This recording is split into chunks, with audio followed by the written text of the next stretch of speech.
Good morning, everybody. It's Sunday morning here in London, and this is Lizzie and Justin from Third Space live, as we have been for the last 77 weeks. This is week 78 of Turning Towards Life. I'm feeling, as I always am, really delighted to be here, filled with the joys of having launched all kinds of things this week, like a podcast, which is spreading its way across the world. So maybe some of you are listening to us that way. And Lizzie, so pleased to see you and really thrilled with this source that you've written, which we're going to dive into together. So welcome, everyone. Yeah, a really big welcome. And if you're listening on the podcast, it's super exciting. So thank you for doing what you can to have your notifications on, or whatever the thing is. I haven't really mastered the podcast thing, but I know that when I find things on my iTunes, they always pop up, and I'm really curious as to how we're popping up. So if anybody has any feedback on that, it'll be very, very lovely as well. So this source for today comes from me reflecting and being in a process of feeling really wounded. And I was just saying to Justin before we got on the call, I was kind of hesitating on bringing this because in some ways it feels very resolved and undefinitive.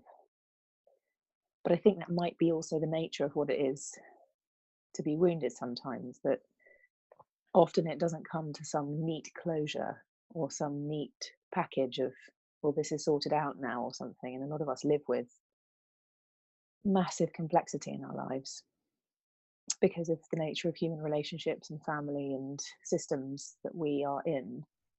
And so anyway, I'm bringing it, and it feels like a very compelling, real topic that I think most people have experienced in their lives. So anyway, maybe we should begin. Justin, you happy if I read first and then? Yes, but I'd love to say something first. Yeah. I want to correct myself that we're on week 79.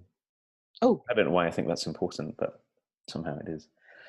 But I just really want to echo something, what it is such a treat when you write something for this and it comes out live and real and not all polished and tidied up around the edges. And I'm so with you that I seems so clear to me, if anything can seem clear in this way, that life is always like this, that we're always unfinished and in the midst of trying to work something out, and never more so in our relationships with other people. Yeah. So it seems exactly right that we should take up something that might feel unfinished to you and see what the next turn of it becomes, because we speak about it.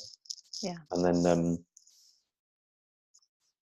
with so many people listening and joining us in this, it will take on another turn in everyone's lives as well. Yeah. Yeah, so let's go for it. Okay.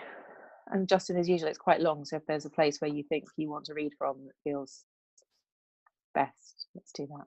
Sure. So this is called Deeper and More Subtle Realms, written by me in the midst of my life. I don't know a wound that doesn't somehow involve other people.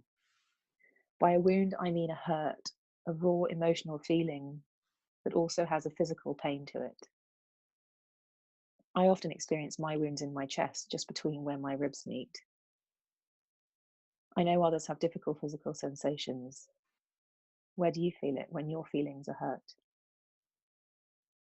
The thing is, because the wounds involve others, often communicating about them to the people involved is part of healing and reconnecting. But that's so hard to do when you're hurt, because what often arises in the conversation is the wound itself. The primitive, sometimes rageful, sometimes ashamed, sometimes withdrawn, sometimes angry part of us shows itself right in the middle of the relationship that needs help. Right in the middle of where healing is needed, there is the wound. So how on earth do we shift this? We love someone, which is why they had the power to hurt us. Or at the very least, we're connected to them by some shared system, a family, a company, school, community, etc. And that someone is the person we need or want to speak to find forgiveness or a way through to something more peaceful and aligned with how we want to feel. There have been many times when the path of being and staying wounded and unforgiving has been presented to me. It often feels like the only righteous path, the only one that's justified, and the only one that doesn't let anyone off the hook. That often feels like a bold and just cause. It's the path that holds everyone to account, that seeks to change things and make things better. Many times the path is about things coming round to my way, the way I think things should be. But at the heart of things, beneath the story, there is also another realm of relationship at play. A more elusive realm of forgiveness and acceptance, compassion, and a very grown-up feeling of being beyond the right and wrong of life. Access to this space is granted by empathy and allowing. This realm is about being more and more able to stand in other people's shoes and strengthening ourselves so we don't feel we have to change others in order to love them. Our own personal deepening is required to see beyond and beneath our stories, to our own hurt and pain, and only then can we see and feel the possibility beyond punishment and retribution, revenge and fractured relationships. This is all really hard. The path of the wound is so very easy to slide down and maintain. The path of beyond and beneath is something that takes work and courage, and relationship with wise and deep fellow souls who can hold us to our true nature better than we can in those moments. I write this from the commitment to truly forgive, and also in the knowledge that I hold grievances that I'm deepening into and which require ongoing work. I'm writing this as a statement of my wish to hold a deeper truth in life than my version of events, whilst also carefully and delicately holding my version of events as very important too. Let this be the conversation about what forgiveness might mean for each of us.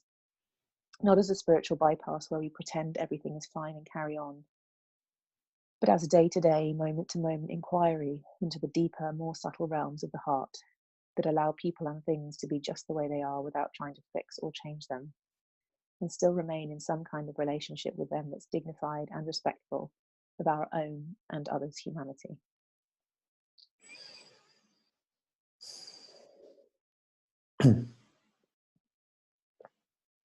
Our own personal deepening is required to see beyond and beneath our stories to our own hurt and pain. And only then can we see and feel the possibility beyond punishment and retribution, revenge and fractured relationships. This is all really hard. The path of the wound is so very easy to slide down and maintain.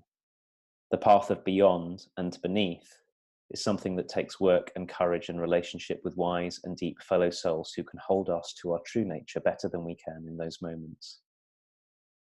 I write this from a commitment to truly forgive, and also in the knowledge that I hold grievances that I am deepening into and which require ongoing work. I'm writing this as a statement of my wish to hold a deeper truth in life than my version of events, while also carefully and delicately holding my version of events as very important too.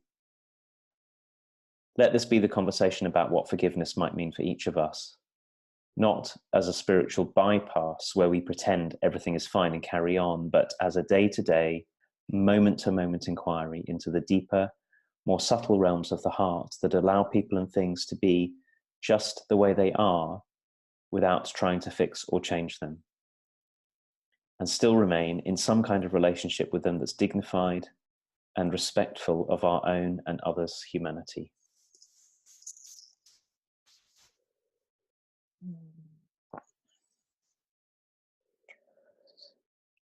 It's quite something reading this back, and the bit that I'm currently really appreciating is this part that I find really crucial, which is not doing one thing or the other, but holding both things. So not throwing our story away about what it's been like for us, and not also throwing away the possibility that something other than my story is possible too, but holding both of those things. So not pushing it away and pretending, but also not letting go of the fact that there is something deeper than what my perception might be right now, and holding those things really delicately so that I don't feel pushed away in my experience, but I'm not just stopping there, that there's more. And I think that's the point of this, is that it's not an either or situation, it's a welcoming more than what I can currently perceive and what I currently understand. And I think we've spoken about this lots of times, opening ourselves in all directions more and more so that we can hold a deeper view or a wider view or something that just kind of ekes the door open to a greater reality, to a greater sense of what's going on, rather than just my own version of what's going on. We've often talked about this. We keep on stumbling on that. Our shared project is called Third Space, and very often what we stumble on is that there's so often a third something that calls on us when we want to resolve, when we're deep in the thicket and stuck in our own pain or self-righteousness or something like that. That the third is something like, exactly as you say, is not giving up on everything that I can see and feel and trying to resolve a situation by self-abandonment, and not requiring that someone else abandons themselves in order to meet us, but something else. And it's not, I think one of the things that's striking me from what you're saying is it's not often some kind of middle way. Like the sort of simplistic approach would be, well, let's take into account a little bit of what your experience and a little bit of my experience, and see if we can find the thing that somehow meets in between. And that's, trying to do that often gets us stuck as well, because it ends up being disrespectful and of both of us, and doesn't really allow either of us to change or to deepen. And so the third thing is, like you're saying, is some way of holding, it's a polarity of holding both ends, and yet at the same time not being committed to a particular kind of singular kind of truth in the situation. And like you say in this beautiful piece of writing, it's really hard. Yeah. Because it's so tempting, and it's, I suppose, until we start to really see and feel this move that we have to make, where we move from, oh, I know it feels like the whole world is centered around me, and therefore my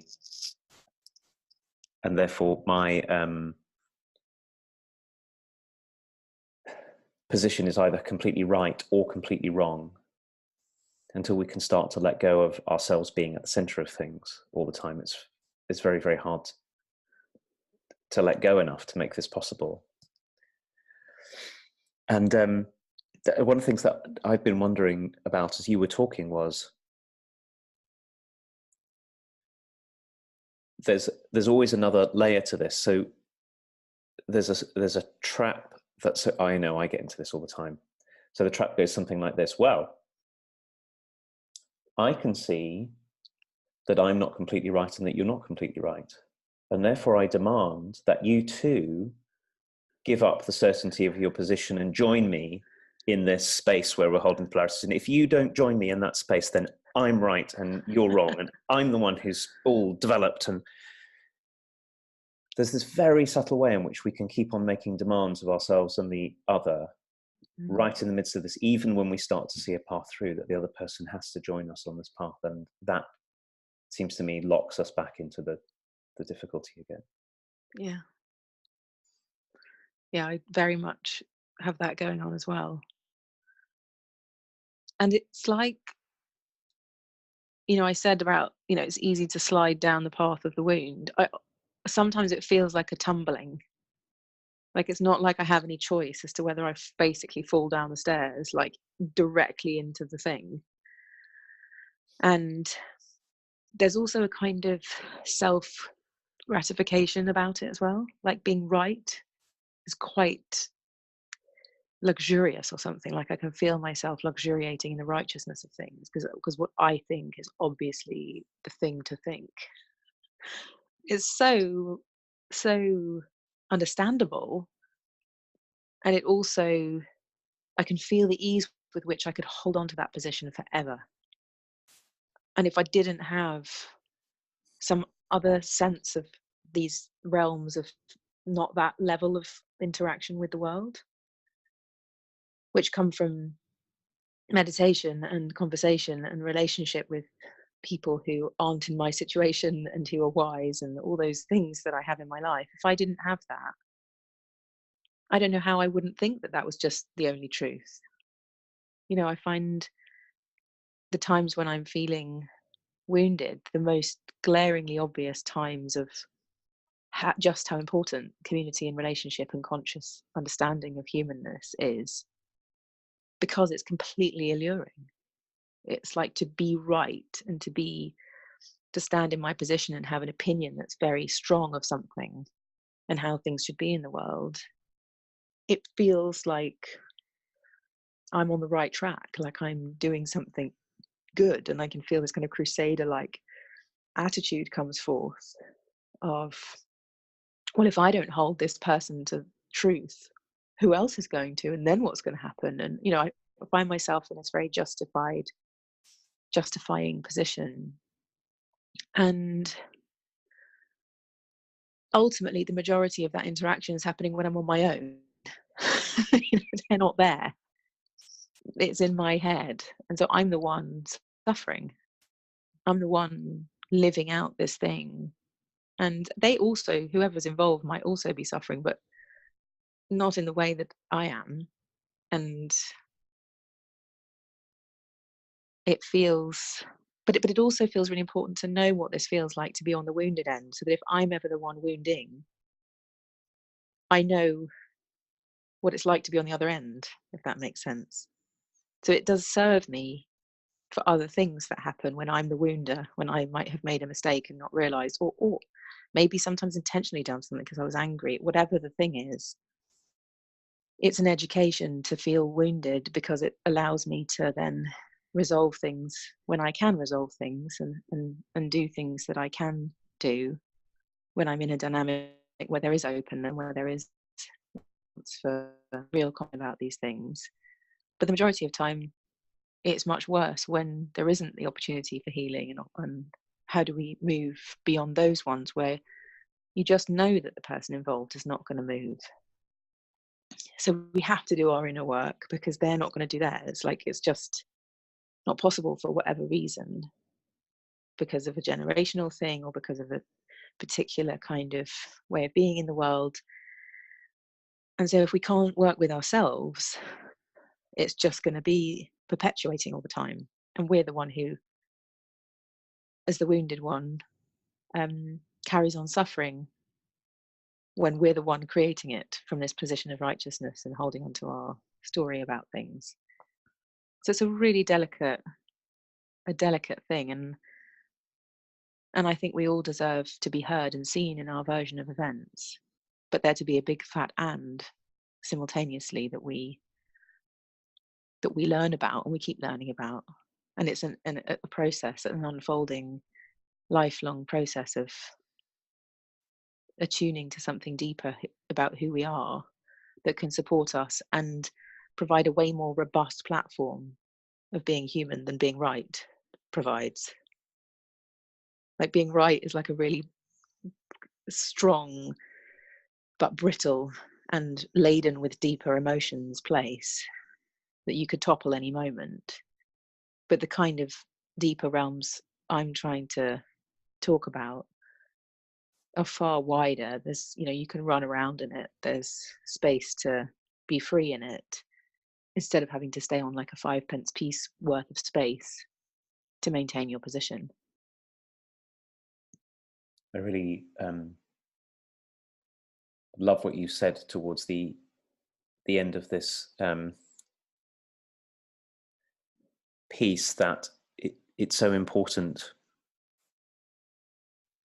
as we give up on our certainty that we're right, not to give up on, and there are things that are true and real about what I can see and what I can feel.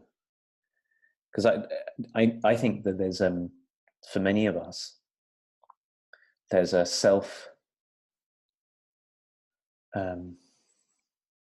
There's something very delicious in a very painful way, both about being really right and about being really wrong.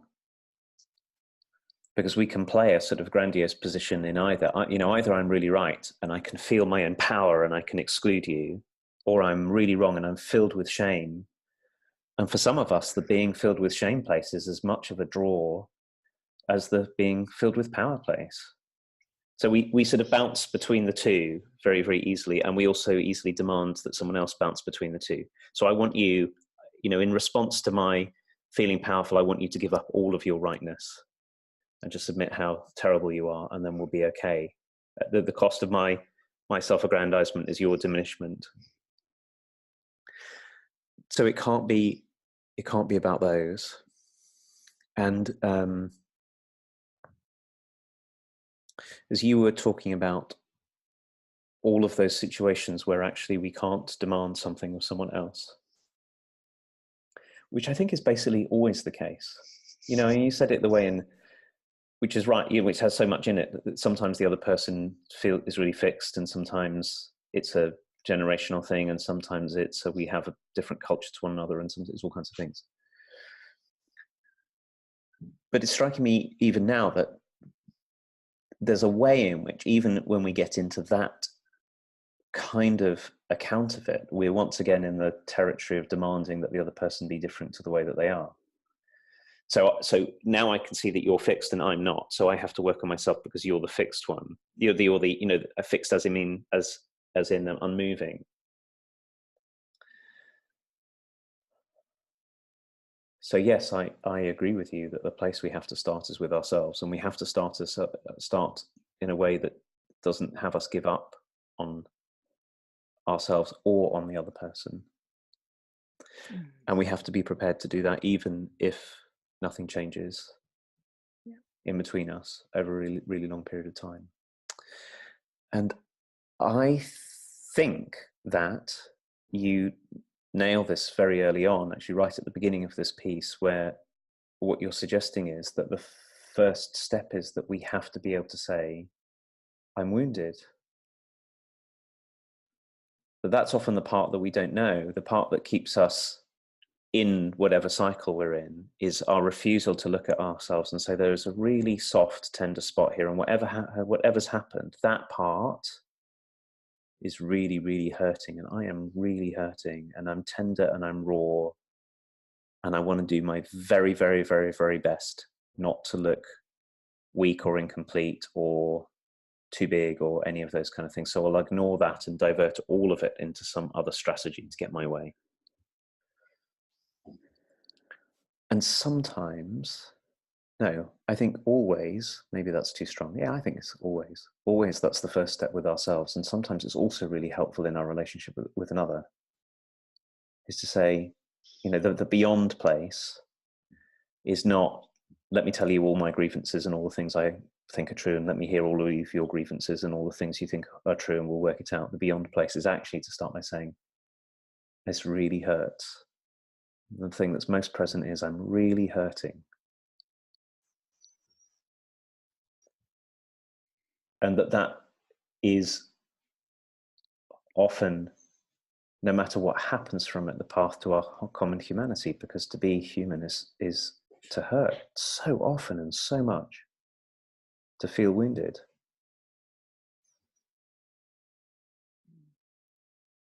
I love that you said that. I feel like it's such a different thing to say I'm wounded than to be in the story of it, in a way. Like the wound is of the realm that's more subtle. And to speak of that already changes the dynamic of who's right and who's wrong. Just I'm hurt. And I hadn't quite kind of clocked onto that the woundedness and the awareness of the fact that one is wounded is a kind of prerequisite to forgiveness. And I think that's what I've seen so much that I don't really enjoy, which is thinking our way to forgiveness. As in, I don't know, it always feels like, I mean, I've never been able to do it. I think that's the thing. I've never been able to just meditate and then I've forgiven someone for something big. Like it's never worked with me. It doesn't seem, what feels truer is that it's an ongoing process. That maybe one day there's some line that you cross where someone is forgiven, but it feels more to me like a process. Like it's to not be thinking that there's a line, but to be thinking it's always going to be a process is more of a helpful relationship to it, rather than, oh, one day I will be free of this. It just feels a little bit artificial and like you're working to an end point that may or may not come, rather than accepting that this might just be an ongoing thing in life. And with that acceptance, I think comes a grief too. Letting go of everything being all right is a really big thing. So I've been realizing recently around this word acceptance, like sometimes I think it has this connotations of peace, and which it does in some ways, but I think it also, to accept things, you have to let go of things too. And in the letting go of what your hopes were, there is grief. And there's a kind of, I don't know, I experience this process of forgiveness and acceptance as a letting go of the story I had about what I think things should be like. And associated with that is a grief for what my mind had painted as what should be happening or how our relationship should be. So I feel acquainted with that, acquainted with the grief of letting something go, of letting a relationship be different than how I wish it would be. And in that letting go, some of my story can then loosen around what I think it should be, but it doesn't feel like a hard line, like, oh, I've done that now, and now look. It feels much more ongoing and much more wriggling into and find my way, rather than completing a project of some kind and ticking it off the to-do list or something. It's not of that order.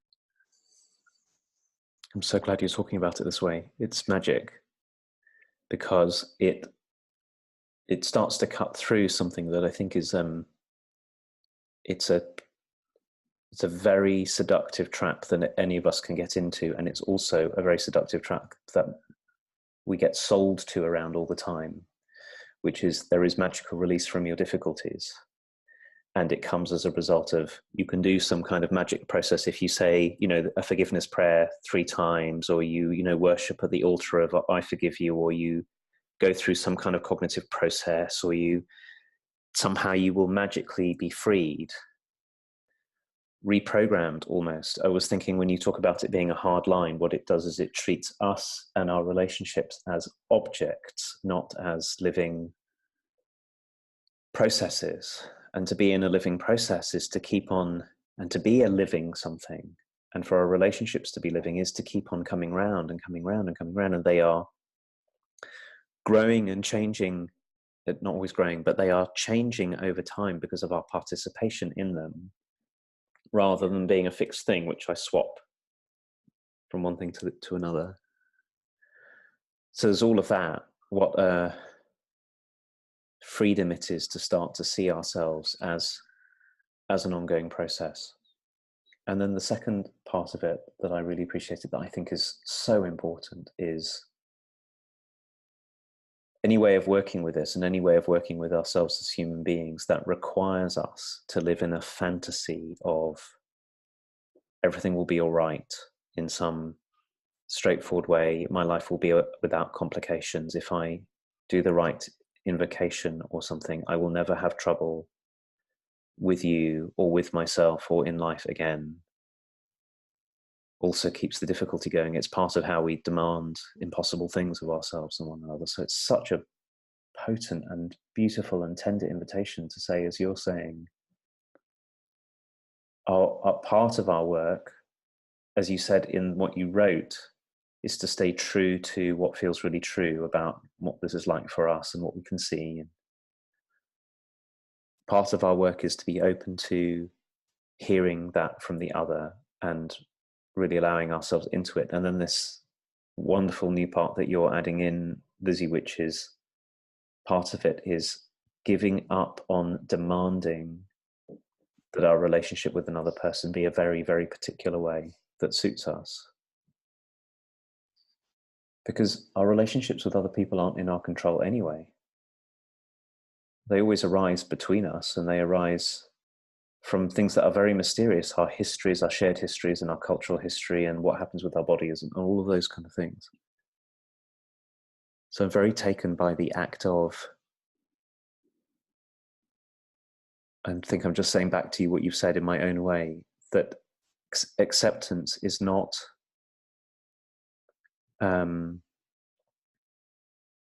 feeling fine about it.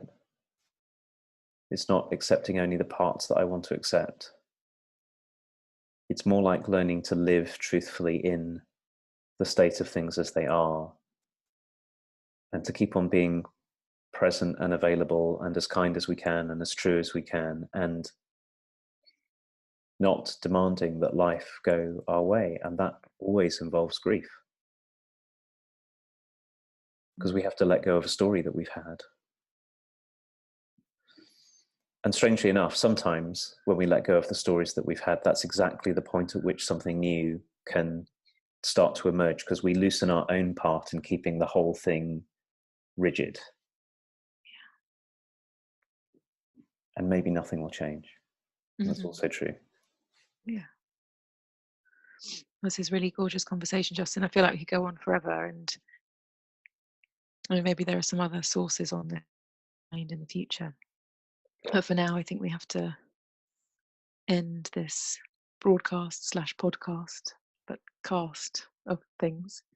And thank you, everybody, just for being in the unknown with us and for being witness to these conversations. It's a very brilliant thing that we're doing, I think, and we're very glad to be here. And I wanted just to say one more thing, which is tomorrow night. I've completely forgotten to mention it to people, really.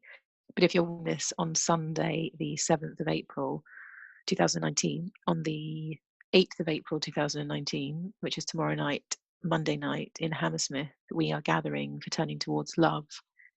And it is a small gathering in Hammersmith, normally between 6 and 9 people, sharing and being together over a reading, a source, just like we do here, really, and checking in with one another. So if you feel called to come, we'll be at Recenter in Hammersmith. You can find the details on our website, which, by the way, is wearethirdSpace.org, and it's very beautiful, and you should have a look when you finish listening, because we've just relaunched it and it's very lovely. And I don't know if I'm allowed to say that yet, but I've just said it.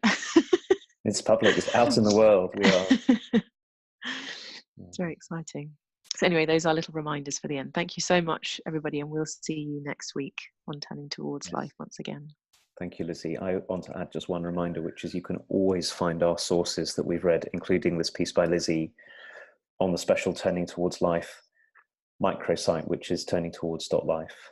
And we will so look forward to being with you next week. Bye-bye. Bye.